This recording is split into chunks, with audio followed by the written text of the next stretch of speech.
I was in a long-term relationship and we were engaged and it was like almost 7.5 years. And after I split up with that person, I called it off. I recognized that my happiness at the time I was getting from him. I was getting from the external. And so I kind of learned the rude awakening of what actually happiness from within means versus getting anything from money or accolades or external success. So I'm not sure if anyone can relate to that, but it's not that I was intentionally saying, you make me happy. I just didn't realize it was a subconscious pattern where I was looking for the outside to create my happiness. And the danger in that is whether it's money, a job, an identity, a belief, a circumstance, a partner, when it's there, it's great. But when it's not there, it's not great. And so for everyone listening to this, it's just like, where am I giving away my happiness or my external inner peace to something outside of myself versus I get to conjure that up within myself? So, long story short, everything comes from within. Your happiness, your inner peace, your joy, your wealth, your abundance, it's all generated from within. And I don't know how you want to get into like mind stuff, if like in terms of physiology or neuroscience, but your your body and your brain don't actually know the difference between what's real or not real. And so we're able to access those states right here with a thought, happiness, sadness. And so when you get into the awareness of being able to create that from within and recognize that it doesn't actually come from anything external, and I can access that right here, right now, and generate it anytime I want, despite what's happening in circumstances, that's when you get your power back.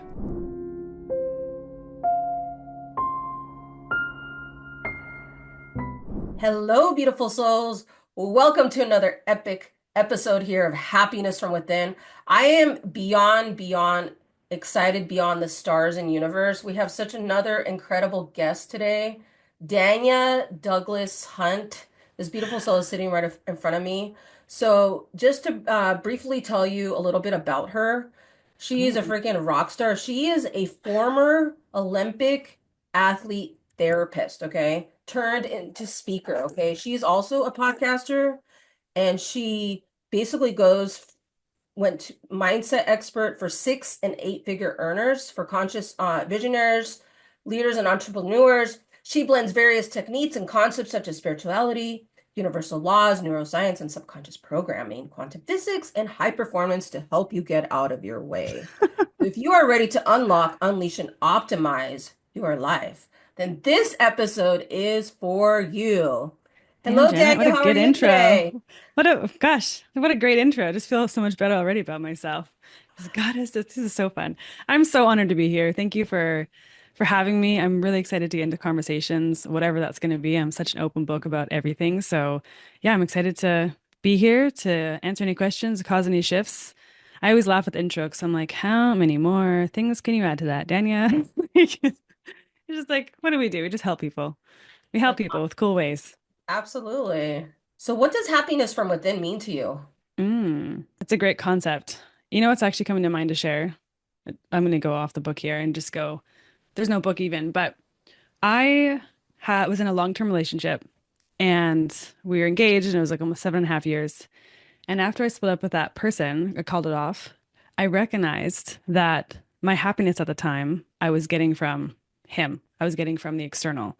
And so I kind of learned the rude awakening of what actually happiness from within means versus getting anything from money or accolades or external success. So I'm not sure if anyone can relate to that, but it's not that I was intentionally saying, you make me happy. I just didn't realize it was a subconscious pattern where I was looking for the outside to create my happiness. And the danger in that is whether it's money, a job, an identity, a belief, a circumstance, a partner, when it's there, it's great. But when it's not there, it's not great. And so for everyone listening to this, it's just like, where am I giving away my happiness or my external inner peace to something outside of myself versus I get to conjure that up within myself? So, long story short, everything comes from within. Your happiness, your inner peace, your joy, your wealth, your abundance, it's all generated from within. And I don't know how you want to get into like mind stuff, if like in terms of physiology or neuroscience, but your your body and your brain don't actually know the difference between what's real or not real. And so we're able to access those states right here with a thought, happiness, sadness.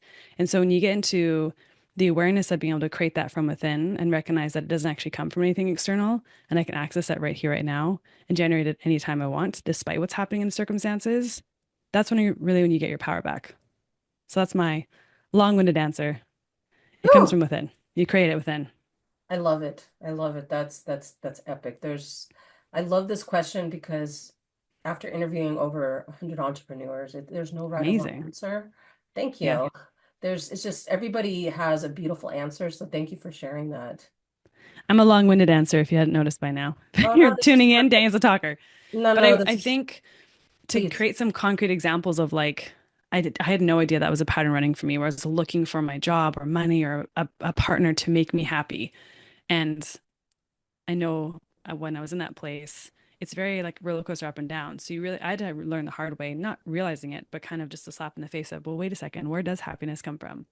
And what actually makes me happy? And I had to challenge that. I had to question the definition of that. I had to really look where I was getting it from and flip the narrative because when you're in a place where everything's external making you happy, that leaves you kind of not dangerous, but your state, everything's dictated by something external from you.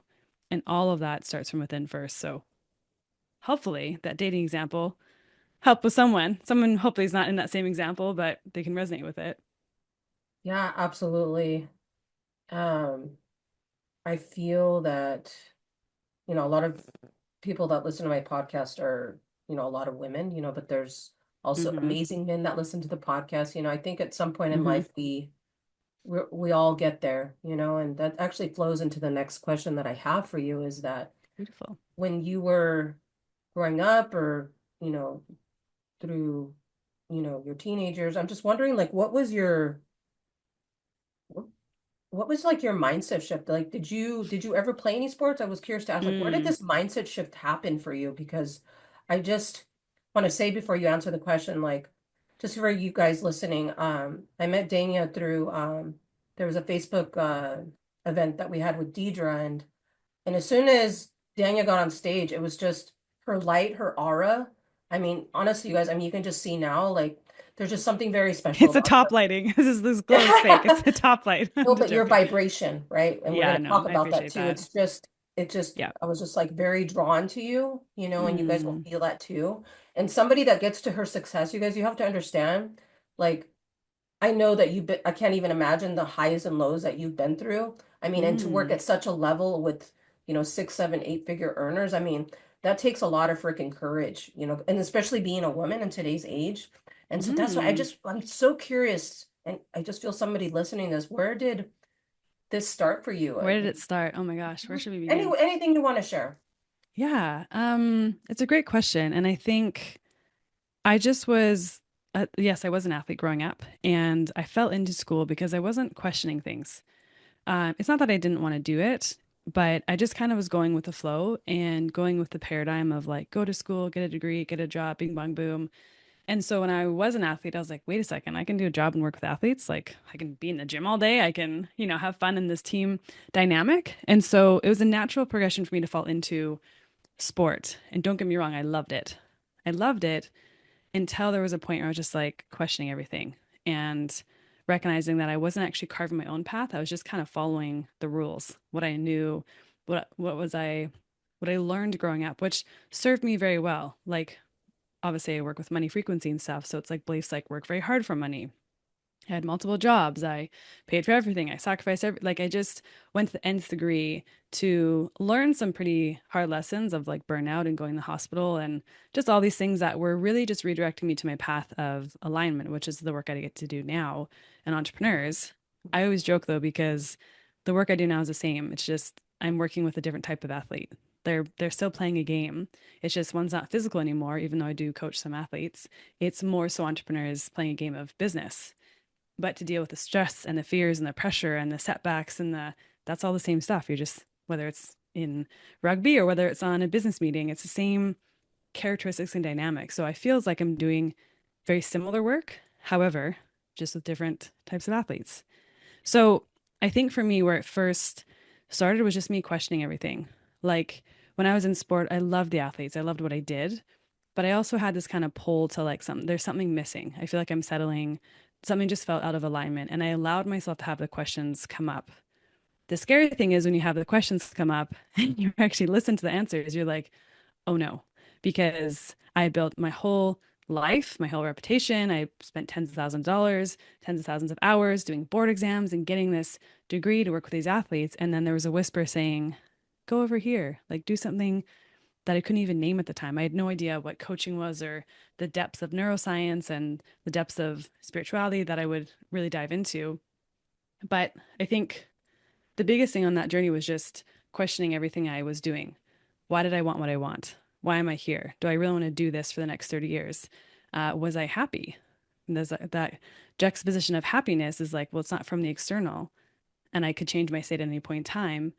And then it gets to a point in time where the environment's really not set up for how I wanted to be and operate anymore, the type of work I was doing, the type of hours I was doing. And so it's just kind of an amalgamation of questioning everything of why am I doing this? What is this all for? And back then, what I realized was I was holding on to it for ego. Look at me. I'm this Olympic therapist. I get to travel the world and work with these athletes, which again was amazing to work with athletes, but I've never been really one to be driven by ego or driven by external stuff. Like I enjoy it, but I also just, it's okay. I don't need it. Um, so that's when it first started. And then I got into wanting to help more people. And so I joined several business programs, as you do, and got to learn how to do memberships and online stuff. And it's this whole new world. And it was actually a coach that helped coach me through my own blind spots of fear. Essentially, I was really scared to pivot from how do I do this, which I've built my whole identity and life around and doing all the stuff you invest so much time and money into, and you're really good at it, to just go over here where there's a whisper calling you that way and your intuition's calling you that way, but I couldn't even name it at the time. And so I had to have someone help coach me through all my stuff and all my fears and really show me my blind spots.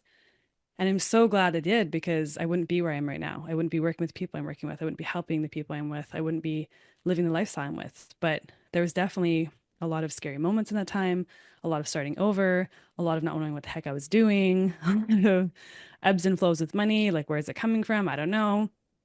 It was all of that kind of baked into it. So I'll leave it to you, Janet. That's kind of the starting of questioning everything. But if there's any specific moments that come up that you want to know about or let me know because I can kind of go in any direction with it. But I would just say for anyone here, it's like just start questioning what's in your life. Why do you want what you want? Is it yours or someone else's? Do you enjoy it? Does it feel expansive or does it feel constricting?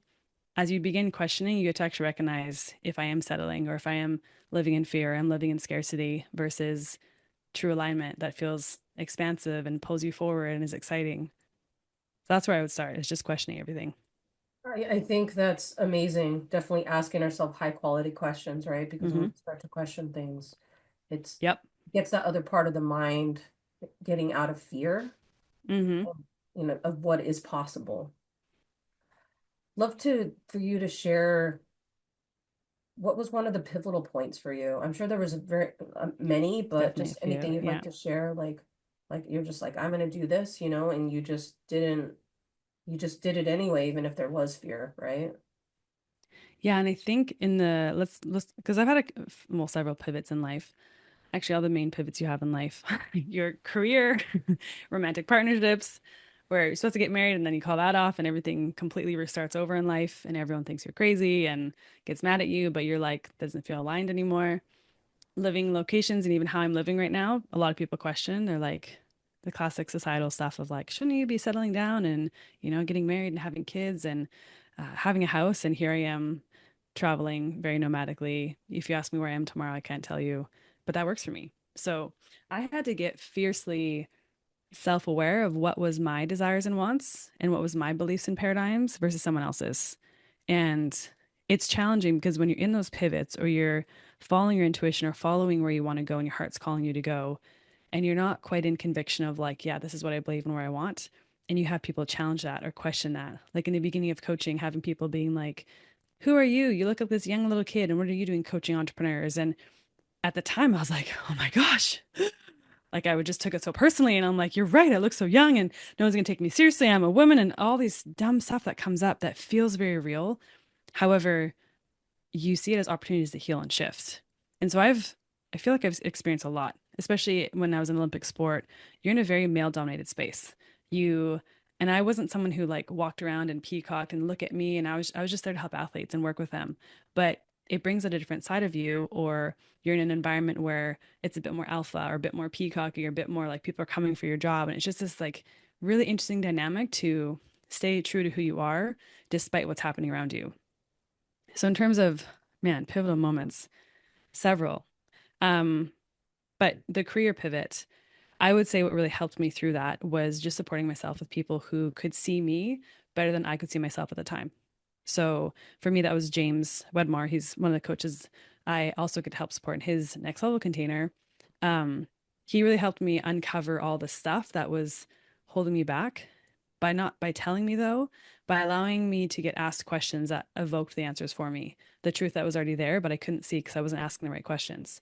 And then obviously in that transition of like you guys leaving your safe salary job and everything you know and your career and your consistent paycheck to just start this new thing that you can't name and you have no idea what the heck this even really is and you're just like taking a leap of faith to create um I don't know, safety nets there to create support of people who are going to help fuel that vision, to create areas of support where you have coaches questioning you and challenging you and calling you forward really, really helped me in those times because even though I could feel it and say I wanted this, there was so much fear, there was so much ego, there were so many beliefs coming up that was trying to keep me to what I know, which now we know obviously is just fear and is trying to keep you safe into what you know. But until you really understand how the mind and body work and how to listen to that and not let the fear override it, creating an environment of success, of coaches, of people who are doing similar things as you, who are going to fuel that fan versus like put it out is really important. It's necessary for all of us doing different things. Wow, that's incredible. Um, you were talking earlier about your relationship. It's whatever you Mm-hmm. feel comfortable. Um, Oh, anything. Open but book. I'm an open book, Janet. did you did you almost get married or So I was with someone who, great man. We were, if you would say on paper, like perfect couple. Everything was perfect on paper. Um, we dated for just over 7 years, between 7 and 7.5 years, oh wow. and we're engaged. And had the condo, had the plan, had the path in front. And of course, over the last couple of years of our relationship, things were slowly just growing apart. And it was very clear that it just wasn't meant for us to be together. It was better for us to be separate than together. Uh, However, he didn't see that at the time. So we had to have, of course, it was a shock to him when I brought it up. But then after he was like, thank you for doing that because I wouldn't have had the courage to do that. So we both kind of knew and felt it, but it was just more so me to bring it up to the forefront and have that decision be made.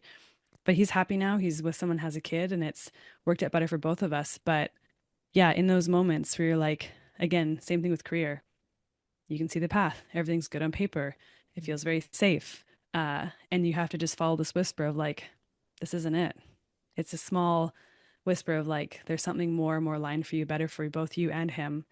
And the question is, do you have the courage to ask the questions, but then to listen on the answers and actually act on the answers? And I'm glad I did for both of our sake because we're both really great people, but just it wasn't a best fit for us to continue moving forward in that relationship. However, it did stir up some stuff. That time in my life really showed me who friends were, really showed me kind of what things were conditional, or I would just say it was a massive reset on almost every area of my life. Didn't know where I was going to live, didn't know how I was going to pay for stuff. Not that he paid for me, but I just was switching my careers too at the time.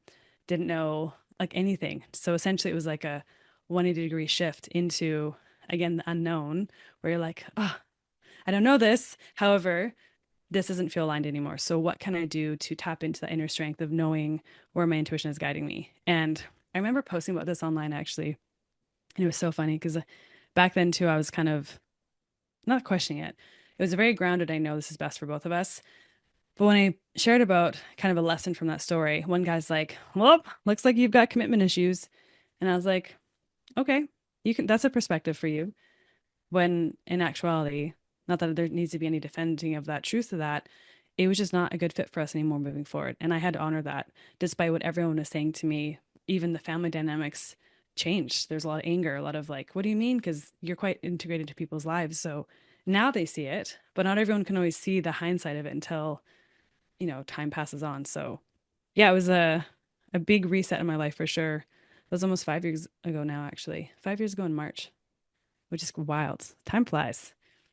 But yeah, it was, again, I think for everyone, it's just questioning everything in your life, not from a bad perspective, but just to get curious and honest with yourself of your life and the life that you're creating and the people who are in it and the career you want to be doing and your health and everything. It's just getting curious of like, is this it for me? And if it is, why? Is it mine or someone else's? Is it just because it's comfortable and I've invested so much time into it and money and we've just been together forever? Or is it just because I'm settling? Is it actually because I really want this and I love this and I want to work for this? When you can begin to ask yourself certain questions, you already know the answers. It's just we're either too scared to ask the questions or too scared to listen to the answers and actually take action on them. Wow. No, I love it. And thank you for opening up and being vulnerable. This is such a beautiful story that you're sharing because it's whatever the challenges in life, right? For anyone listening or watching this, Danya's making a very good point because what I love about this story and other people that I've talked to that whatever the situation, but it's like you turn something you brought value out of that, right? And you were Always. at Yep. like one of your very low points and but wow, like I mean, it does take it takes a lot of freaking courage to leave a relationship like that because everybody to their own, but people get so comfortable and then years Mm-hmm. just go by and then they just don't because of fear and comfort, right? And Yep. I want to commend, both of you for, making that, that decision because it takes a lot of courage. It really does. Yeah. And It so, it does in the sense of course he was quite upset in the beginning. It was initial shock. It wasn't something we had planned or talked about. It was actually ironic because I remember sitting in my car being like, I knew it, the answer. Like I'd kind of been chipping away at me over the like years, and I'm like, okay, but I was trying everything I could to work at this. And then it just was very apparent this wasn't a dance we were meant to do together anymore. You need two people to do the dance and not just one. So, and this isn't a blame game. I believe everyone comes into your life for a reason and you have soul contracts or you just have lessons and growth and learning. So it's a beautiful, he opened me up in so many ways in terms of like realizing where I had limiting beliefs, where post breakup, I realized like the thing I talked about in the beginning, where I was getting my happiness from. Oh my gosh, how much pressure is that to put on someone subconsciously that you need to make me happy? Like it was just, I learned so much about myself. I didn't walk around saying these things, but until you actually question things or shift out of the dynamic, it's so easy to be in your patterns every single day, in your business, in your life, in your health. And so it was a shakeup that I needed and we needed. But from that was it just created so much beauty for both of us, so much awareness, so much growth. Of course, heartbreak. Damn, your girl was like, I know it's the right decision for me, but I still feel very sad and it was like super hard for me to move on from it. But that's the thing though. Oftentimes what is the right decision, I'll put in quotations, the best decision for you isn't always the easy one. And a lot of people shy away from that in the sense of, but shouldn't it feel good to make the decision? No, that ruined me. Leaving my career in the Olympic sport, hardest thing ever. But I also know that there's a deeper calling for me to go somewhere else. The relationship hurt me like hell, but I also knew that was best for us. And right now in the short term, there's going to be a lot of pain that I get to work through and use tools to process and stuff. But long term, it's going to be better for both of us. So, can you have the courage to ask the question, follow the answer, and recognize that sometimes the decisions that are best for you don't always feel the nicest, especially in the beginning? ah, that was so good. So good. I love it. When you had your breakup, is that also when you were transitioning into your business? Did everything hit you at once like a tornado or? I was transitioning. I believe at that time I was still doing some private practice and clinic. No, actually, I think I left that private practice. Um, yeah, I left sport fully.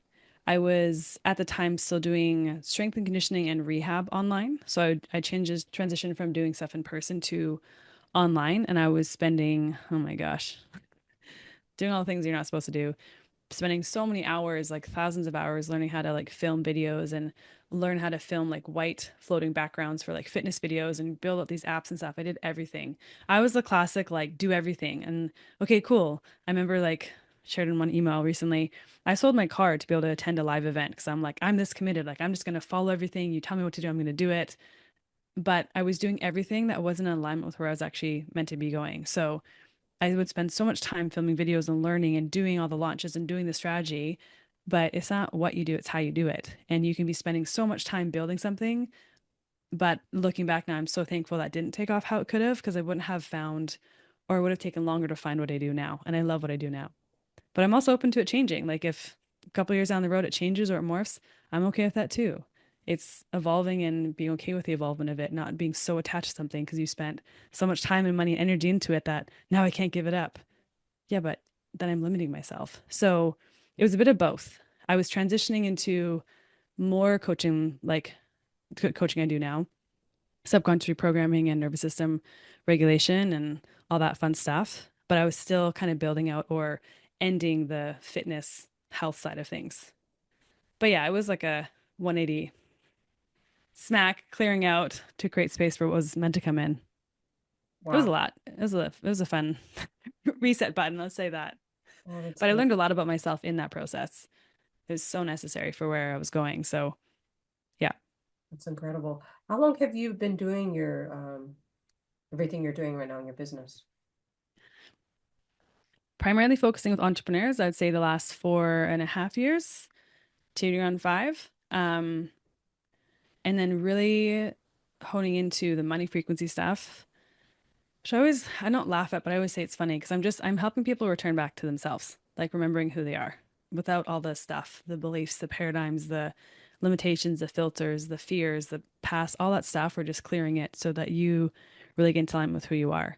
And the byproduct of that is obviously making more money, more impact, not settling, living a bigger life. So I've really been focusing more on the money frequency side of things the last 2 or 3 years. But as most people know, if they're in my coaching or containers, it's not actually about money. It's about you. Money is just the mirror for where healing is required or showing us where we're attached to, where we're settling. And we get to shift and change all of that too, to again, raise your frequency, raise your consciousness, remember who you are, all the fun, deep, deep stuff.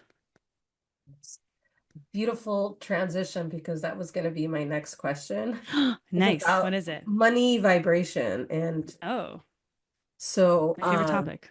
yes, I know you're an expert in this area. I'm really excited to dive into this. Yeah, so my question is, obviously it can go in so many directions, right? And whatever you Mm-hmm.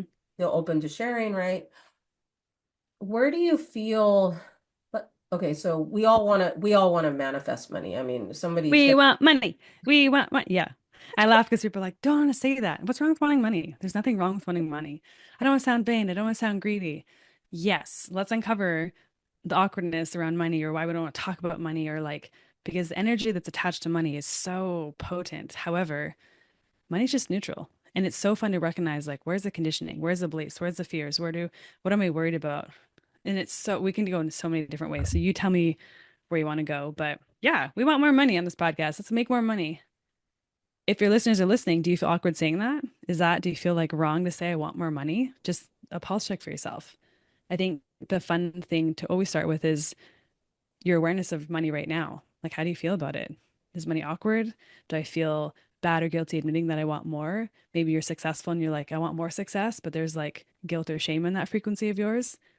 It's such a fun topic because it gets to show us all aspects of ourselves that are unhealed and or unintegrated or just things that we've taken on from people that you've learned or you experienced and they're acting out as truths, but they're not actually who you are. And we get to shift and clear all that shit. Janet, I'm swearing. Sorry. Now you gotta have no, explicit no, on your you're title. fine. I I usually swear way more by now, so I'm proud of myself for not swearing too much. I did get one question. Before we answer that question though, Yep. I'd love to dive Oh, into I'd love to dive into let me see what okay, so the question we'll go into that question and then I'll ask the next question I have. So love the it. question was this is that this young woman, she's an entrepreneur and she's just starting, right? She has a Mm-hmm. coaching business and she feels that she always Amazing. has to give a lot of her I mean, she has coaching sessions. She feels like she has to give a lot of stuff away for free, right? And she provides a Mm-hmm. lot of value. And she's like, I'm doing all these things and she's not meaning to do it, right? Like she wants to No, know yeah. Yeah. how she understands it's a lot of steps, but she even if it's just one thing you can share, anything from your heart, like Yeah. what is it one shift that those listening and watching this can take today to shift that. Like it's like we all have to make a living. It's like free. I mean, yeah, have your little freebie, but like yeah, I mean to any business, I'm just really curious so I can answer your Yeah, question. totally. And you're not gonna like my answer, but most people Let's don't. hear it. Just Let's tell me go. the Let's answer. fill Just it like tell in, me the please. answer. Tell me what to do. It's first just getting curious around where that belief was created from, right? So it's super apparent, especially in like the artist space, the creative space, people who identify as healers. It's like we got to give all our stuff away for free. Do you think Starbucks gives their shit away for free? No. Like, do you think the cars give their stuff? No. So it's not to say there's anything wrong with that, but it's more so it's a very high societal conditioning or program that's running for a lot of us. The beautiful thing of that is recognizing it's just that, it's just programming. And programming in the sense of it's just a belief. So, for example, what is a belief? A belief is just a thought you continue to think until it becomes your truth, not the truth, your truth. Because I guarantee you can find someone in your exact same space charging high premium like prices for that. No problem. And you can find people in your same space charging nothing. That's not to say there's any right or wrong, but it's more to say of where is my belief with this? And so the first question gets come back to you of where did this come from? Because it is just a belief. And oftentimes, especially from ages 0 to 7, we're learning all this stuff. Like, have you not witnessed in some of the movies, like the bad guys are always the rich guys and they're greedy and they're evil. And, people are learning about money through music and school and their parents. And just even look at that for a second. You can just take a pulse check of what did I hear about money growing up? Did I witness divorce? Did I witness fights? Did I witness stress? Did I witness sacrifice? Did I witness, dad always being away or mom always being away? And all of this stuff is input, especially from 0 to 7, because we don't have that critical factor yet to reject information. You just absorb things like a sponge, is shaping your belief system, your programs, your identity. It's not to say that's who you are, but more so to say that we've just learned stuff. And then you look at the societal constructs. Just give money away for free. Oh, you're not a saint unless you give everything away for free. Again, it's just a paradigm. It's just a belief, a societal construct. So the first is recognizing what that actually is, a belief. We've learned it somewhere. Now, of course, if we do deeper one-on-one work, we get to trace where that actually is, a memory, a past experience. One example of someone's money story had nothing to do with money. It was their siblings were playing on the playground, and the brother fell off the jungle gym and hurt himself. And the mom turned around and got mad at her because she wasn't watching the child. But wait a second, the mom was supposed to watch a child, not the daughter. But then she learned in that moment subconsciously, oh no, I'm not responsible. And she was still acting out that same belief from a past experience in her late 30s. And so a lot of times it doesn't have to even do with money. It has to do with the interpretation and meaning and experience that we've taken on from either a past memory experience or what we've heard or what we've witnessed. And we now get to do the beautiful work of uncovering and shifting that and making sure it's aligned for where you want to go. Because I want everyone to be rich as fuck. Like the more money that are in good hands of good people who want to do big things, the better.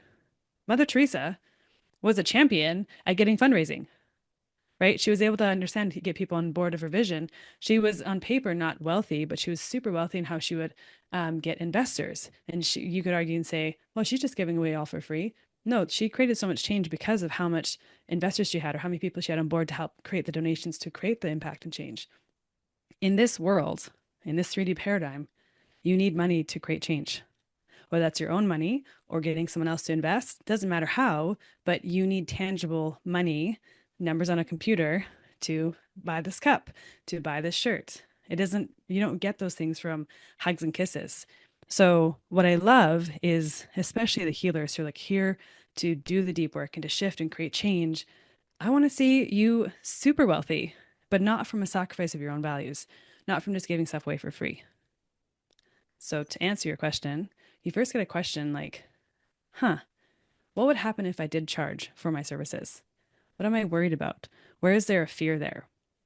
It's just a learned belief to take on the subtle construct if you have to give yourself away for free.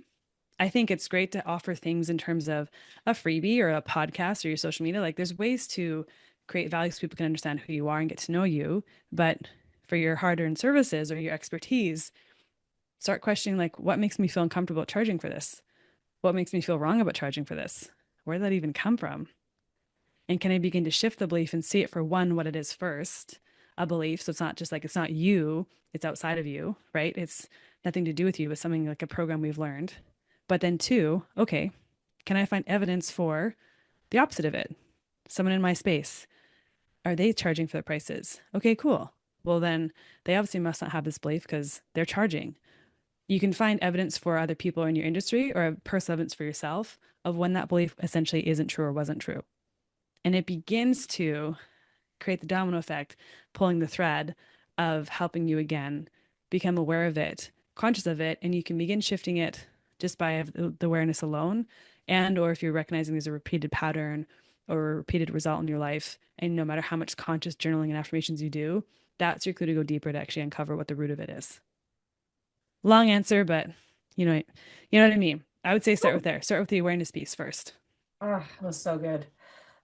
I did get a second question, actually a really good question. Yeah. So this other amazing woman, she's asking, she she says, I do all these like intro like discovery calls for free and then people don't Mm-hmm. show up and she's like, can you ask Danya, like, is it okay to charge for that? I mean, yeah, is it okay to charge for that? She just would love to know just any advice you have about that because she's like, You can do whatever you want.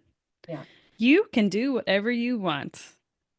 The funny thing is when you go through that, where's the resistance and fear around that?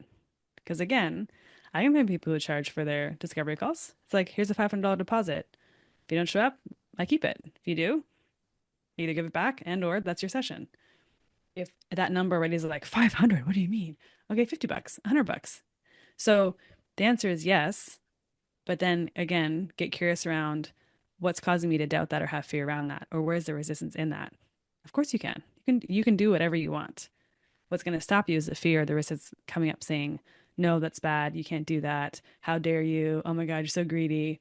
And then the interesting thing happens, Janet, where someone actually is going to say that to you. And you're going to be like, see, I shouldn't have done this. But it's because your brain is wired to find evidence for what you believe to be true deep down inside. So if I think deep down inside I'm not worthy or I'm not good enough, which is a rampant belief in everyone in society until you shift it and clear it, everything you do is going to reflect back some aspect of not being worthy enough, not being good enough. It might be a result you get. Oh, it was a client I had last week was about it came back to a memory of her getting a 98 on a test in grade 7 or something. And the dad just jokingly says, well, where's the other 2%? And the kid's like, again, well intentioned, but he didn't realize how that impacted her. And so she's like creating these programs and these launches, and her numbers are great, but she still doesn't feel like it's good enough. Nothing's ever good enough. Well, no shit. Like, nothing's ever going to be good enough. Because, worst of all, again, it's societal conditioning.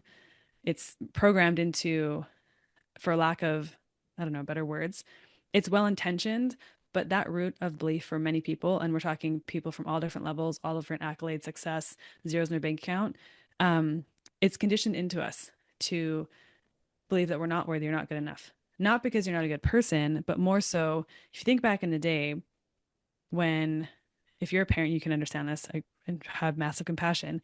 But the idea of good girl, good boy um, was really created to help create control in the parent dynamic shift into the school dynamics. Why? Because mom and dad didn't want their kid taking their diaper off and throwing poop around the grocery store. So we use things, and language is powerful, but language shapes things. We use things like good girl, good boy, where's the other 2%, those kind of things, not to be vindictive, not to be controlling, but more so to, we think it's okay to use words like that. But what happens is it creates in subconscious mind, oh, now I need to perform to be good. Now I need to earn my worth. Now I need to connect effort and what I'm doing to worthiness or enoughness. And when I'm not doing that, I'm not enough. And it has nothing to do with that. So back to her question is you can do what you want to do. What's going to stop you is what's the beliefs that are going to come up around that. And that's where you get to shift and challenge. Of course, you can charge for discovery calls. I know people who charge 5 figures for a call. You can do whatever you want to do. The curiosity becomes for you, what makes me think I can, or what am I worried about? Okay, someone says, this sucked, give me my money back. Okay. And then what? What would you do then? Maybe you give them money back. Maybe you coach them powerfully and shift them into where they need to be. It's just a fun game of, so what did someone say? I heard an entrepreneur say this the other day. It was like he was selling something. Um, oh, what was it? He was essentially selling something, and someone questioned it was like, why are you selling that? Like it was something that anyone could make or just easily access to. And he's like, because I want to, because I can. And it's like that's enough of a reason because I want to and because I can. End of, that's a sentence. And they didn't think of it. So it's like, you can do whatever you want to do. Your task is to uncover the beliefs that aren't in alignment with where you're going and what you want to be doing, and then shift them. Mm. I love just loving everything that you're sharing. It's I love it, it's 100% true. It's always about going back from within. Like, can I just share one Please. small 20-second experience? I love it. Share I anything. was It's your doing podcast, Janet. I was Take it doing away. I was doing a live the other day talking about, because I'm a holistic health coach, and I was talking about, healing your liver to lose weight, and I'm still working on things. I mean, healing and whatnot, and somebody Weird. made You mean you're human and you're not ah, perfect? And what the heck? what Huh? the heck? You don't think I work on my money minds all the time? Yeah, of course I do. I'm not a Yeah. skinny Barbie doll, because Barbie dolls actually collapse. No, but it was funny Well, because and whatever you want, that's fine. Doesn't right. like it's so fun to recognize like, again, why am I doing stuff I'm doing? Is this because I wanted or I think I have to or should? Or like, it's just fun to question the narrative of like, wait, I'm human. I'm gonna have emotions and fears and shit, and I'm not where I maybe want to be yet, but I'm working towards that. Like it's just this beautiful dichotomy of or juxtaposition of being a human or helping people, but then, it's like it's so fun when we all take it on board. Sorry, not interrupting. Keep going. No, no, it's fine. It was just funny because there was there was somebody that made a comment. They're like, well, you look really chunky. I said, oh, thank you so much. Well, I'm still reversing chronic illness symptoms, so I'm working on it. Like, I really stood in my power, Mm, and I was very, I didn't allow that comment. And then they were like, oh my God, I was just joking. I'm so sorry. It's just like I mm-hmm. wasn't gonna let that person take my power away. Now I'm gonna tell you, we're all human. When I got off the after the video, I did. I cried for like 5 minutes because I was like, oh, Mm, the hurt. But because of all of the work that I've done on myself, the healing all these years, it took a lot to come to that place. Like, if you would have told mm-hmm. me that 2 years ago, probably would have started crying on the video, right? But it's just like Yeah. it's so true. Everything you're saying, it always goes back within and asking these questions, because really it's nothing outside of ourselves that's it's all the things that were from within. I just wanted to share that because you get a kick Well, out and of it's that. so beautiful and it's vulnerable because yeah, guys, here's the beauty in this too. And what you're bringing up is a really good point. And of course, hello, thanks for being a jerk on the internet, whoever the fuck that was. Like, so you're now I'm getting a tangent here. Here we go.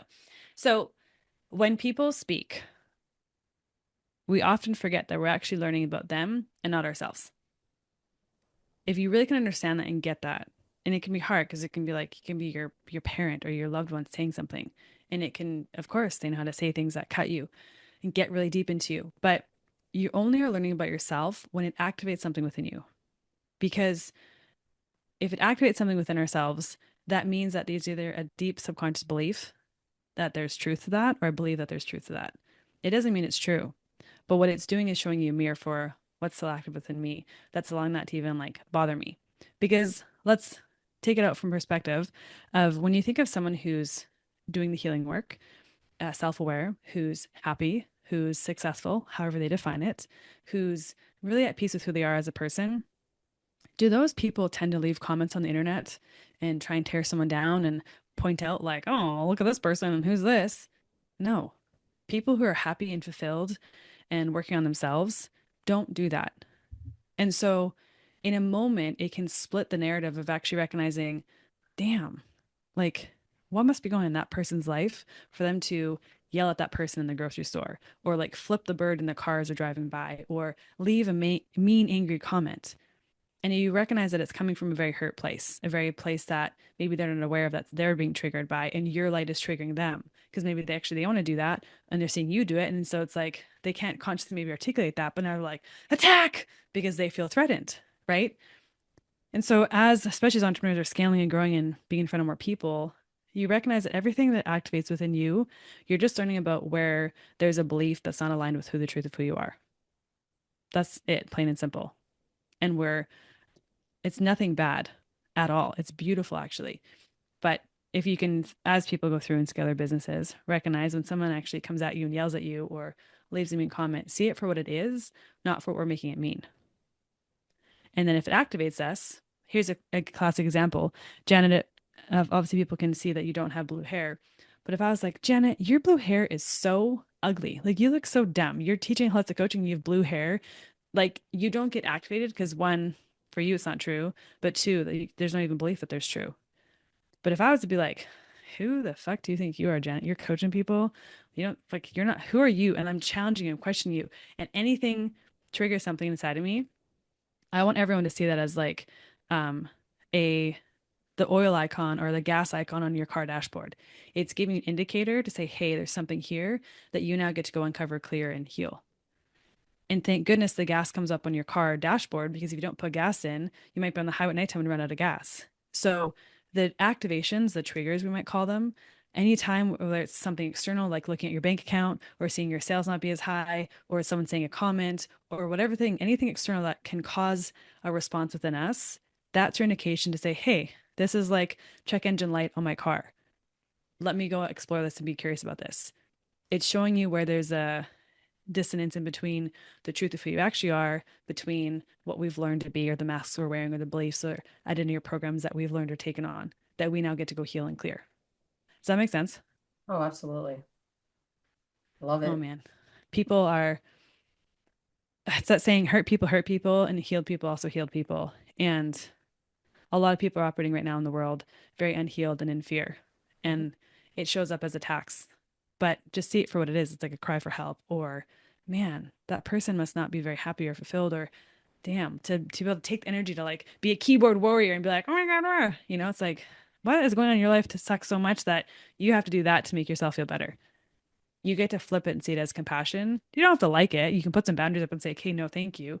But we're not going to make it mean anything. You're just going to see it for what it actually is. Oh, I love it. Next question that I feel is flowing in is this.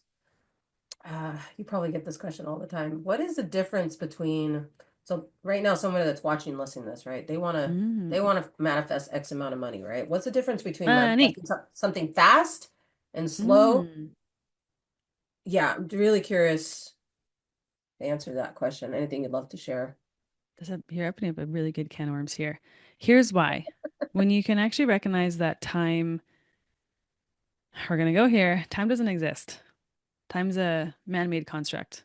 Time helps organize society. You and I recognize we're going to meet at this time today. That helps, right? But when you actually recognize that everything is here right now already, this is the principles of quantum physics. All timelines exist right here. You can look into the study and the double split experience, all that stuff. Like you can do your own research on that. However, all time is here right now. There's no past. There's memories of the past, but the past only stays alive because of thought and memories and us thinking those thoughts. There's no future. Have you noticed? There's only now and then now and then now. Like the future never comes. It's just here and now. What can feel like taking longer or slower is one, our just perception of time, but two, the definitions we have around time. And then three, just the stuff that's, I want to bring this to radio stations because I think it's going to anchor it in quickly. So, first, if you can get on board with the fact that time doesn't actually exist, it's just a societal construct. Everything's here now, right here, right now. Like everything is here. Whether you're experiencing your 3D reality is a different story, but this comes back to the radio station channel. Right now, everything of who you're being and who you are is creating a frequency. Everything's energy. Nikola Tesla always says, if you want to understand the universe, think in terms of energy, vibration, um, and frequency. Again, more rabbit holes you can go down. So if everything is energy and who you are at your core creates a vibration and gives off a frequency, just like you back in the day when you dialed into a radio station, you have to go through the frequencies in the air, the sound waves, to dial into a radio station until you hear clear music, right? You can't see the sound waves, but you're dialed into this device and it's picking up sound waves and you're turning the knob until you actually tune into the frequency that matches the same frequency as that channel of sound waves coming through. Following? You as a person, as a human being, are creating a frequency. who you're being, your beliefs, your identity, your thoughts, your words carry frequency. We can change one word and it can change my frequency, change my state. Um, so when you recognize the power and magnitude of who you are and what's actually going on, what actually creates results and what actually creates things to manifest into 3D reality, where it's already here, but you're just not experiencing it yet, you get to recognize, okay, is my frequency actually aligned with the desires that I want? Or do I have a bunch of fear or conflicting values or conflicting beliefs? Like, I want more money, but I have a subconscious belief like, more money means I'm evil or I'm greedy or people might take advantage of me. And you have all these conflicting beliefs. So, you're first recognizing if I'm looking at my current paradigm, which is just your 3D reality, you get to say, huh, okay, I wonder what frequency or what station I'm tuned into right now that's causing the outside world to reflect the inside world, as within, so without. And then you get tuned into, okay, well, the desired reality I want to create, I want to be experiencing, is on a different radio station. We can't get there from here. It's that classic saying, what got us here doesn't get us there. So then we got to tune into, hmm, okay, let's say I want to manifest, I don't know, 100K months, $1 million months, 10K months. Notice if your nervous system just freaked the fuck out after saying certain numbers to you. Recognize where you're like, oh, I had $1 million months. What? Again, it's just awareness. See where your current thermostat's at, programmed to. There's a version of me that does exist that already has that, but who am I being that's actually creating that? And is who I'm being, aka my frequency, my beliefs, my identity, my values, my actions, aligned with that version? And most of us just like think harder or work harder or do take more action. This is back in that fitness example. I was doing all the strategies. I was burning myself out in the hospital because I was taking so much action, but it wasn't actually aligned with where I was going. I was building something in you could say in quotations, a wrong frequency, a misaligned frequency. And what we want to do is recognize, okay, where am I at right now? What frequency am I tuned into? My thoughts, my beliefs, my actions, identity, etc. Where do I want to be? Where's my desire? How does that version of me think? How are they being? How do they operate? What beliefs do they have? What fears do they not have, etc. And how can I close the gap by doing either some sort of subconscious programming, nervous system regulation, because we didn't even talk about change to the brain and how actually more money is a threat to your body until you make it see it not as a threat. There's all these nuances of what goes into making up your frequency in order for you to perceive manifesting faster into your life. Now, we could take any one of those threads and talk like an hour on each topic. So, in short, though, it's just recognizing what time actually is. It's a made up construct. All time is right now. What you desire is going to require something of you, some way of being, some way of thinking.